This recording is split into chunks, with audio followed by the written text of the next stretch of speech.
In today's video, I'm going to teach you how to create temporary Gmail account and password. Sometimes you just need an inbox for a few minutes to confirm a sign-up and move on. The fastest approach is to use a third-party disposable email service.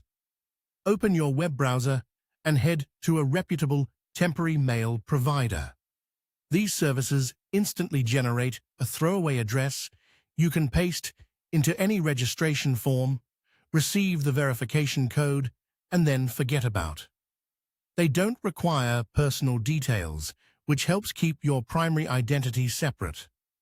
Just remember, many websites block disposable domains, and messages can disappear quickly, so treat this as a short-lived convenience, not a long-term mailbox. Popular options include services like Temp Mail, which provides immediate, anonymous addresses with an auto-refreshing inbox. Another solid choice is Internext Temp Mail. It generates random addresses that expire after about 3 hours of inactivity, which is perfect for quick trials.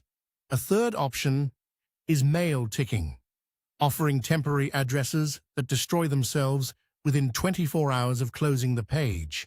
With any of these, keep the tab open until you receive the verification email, copy the code as soon as it arrives, and avoid using them for anything sensitive, such as financial or account recovery messages.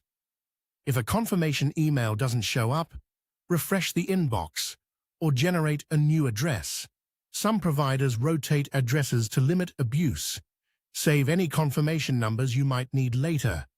If you need something that behaves like a real mailbox for a week or two, create a standard Gmail account and delete it when you're done.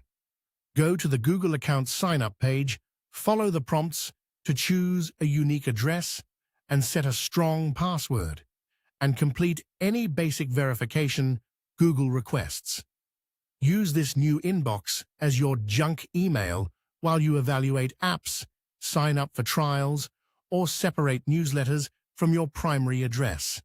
Because this is a real account, it tends to work on services that reject disposable emails, and you control the password and settings the entire time. Use a unique, strong password and avoid reusing one from another account. When you're finished, cleanly remove it. Manage your Google account, navigate to Data and Privacy, find more options, and select Delete your Google account to permanently erase it. Deletion can't be undone, so double-check you no longer need any messages or sign-ins tied to that address before confirming. If you added the account to a phone or app, remove it there first to prevent sync errors after deletion. This real account approach is best for short-term projects or trials that require a verified, fully functional email address. If the video has been helpful and want more tips, please subscribe to the channel. It's free.